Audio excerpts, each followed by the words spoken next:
আসসালামু আলাইকুম, টমিস কুকিং সেন্টারে আপনাদের স্বাগতম। আজ ক্রিসপি পটেটো ফ্রাইয়ের একটা রেসিপি নিয়ে চলে আসলাম। এমন একটা ক্রিসপি পটেটো ফ্রাই থাকলে বিকালে চায়ের আড্ডাটা একদম জমে যাবে, আর বাচ্চারাও এই পটেটো ফ্রাই পেলে খুশি হয়ে যাবে। শুধুমাত্র কাঁচা আলু আর ঘরে থাকা কিছু ইনগ্রিডিয়েন্টস দিয়েই আপনারা এই মুখরোচক স্ন্যাক্সটা বানিয়ে নিতে পারবেন। স্ন্যাক্সটা যেহেতু আমি আলু দিয়ে বানাবো, তাই প্রথমে আলুটা কেটে নেব। আলুটা আমি চিকন আর লম্বা করে ফ্রেঞ্চ ফ্রাইয়ের মতো করে কেটে নেব।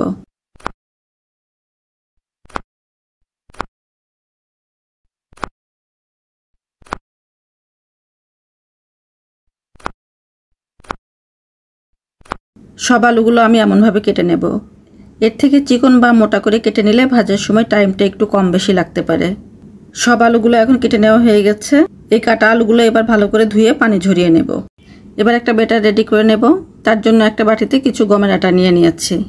এর মধ্যে স্বাদমতো লবণ, হাফ চামচের কম চাট মশলা আর হাফ চামচ মতো গোলমরিচের গুঁড়া দেব। আপনাদের কাছে যদি চাট মশলা না থাকে তাহলে হাফ চামচ ভাজা জিরা গুঁড়া দিতে পারেন। শেষে কিছুটা চিলি ফ্লেক্স দিয়ে দিলাম।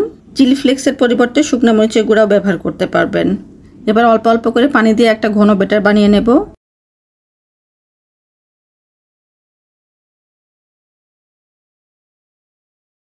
ব্যাটারের কনসিস্টেন্সিটা এমন হবে। এটা এখন পাশে রেখে আর একটা বাটিতে কিছুটা শুকনো আটা নিয়ে যাচ্ছি। এই আটার মধ্যে সামান্য পরিমাণ লবণ দিয়ে মিক্স করে নেব। ছোট বাচ্চারা না খেলে আপনারা এর মধ্যে গোলমরিচের গুঁড়া বা মরিচও মিক্সড করে নিতে পারেন। এবার একটা করে কাঁচা আলুর পিস নিয়ে প্রথমে আটার ব্যাটারে ডুবিয়ে নেব। একটু সময় নিয়ে ঘুরিয়ে ঘুরিয়ে আলুটার চারপাশে আটা মেখে নিতে হবে। এগুলো দেখতে অনেকটা চিকেন ফ্রাইয়ের মতো লাগে, খেতেও অনেক মুখরোচক হয়।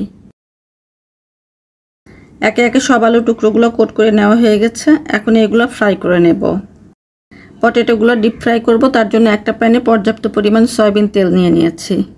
তেলটা গরম হয়ে গেলে চুলার ফ্লেমটা একদম লোতে রেখে একটা একটা করে পটেটো পিসেসগুলো দিয়ে দেব। গ্যাপ রেখে রেখে দিতে হবে। একবারে ঠাসাঠাসি করে দিলে পটেটোগুলোর কোটিং খুলে যেতে পারে।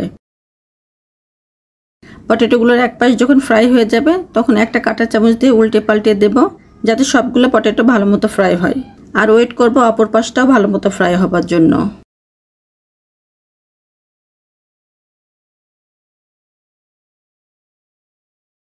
এখন পটেটোগুলোর সব সাইড ভালো মতো ফ্রাই হয়ে গেছে আর সুন্দর একটা কালারও চলে এসছে।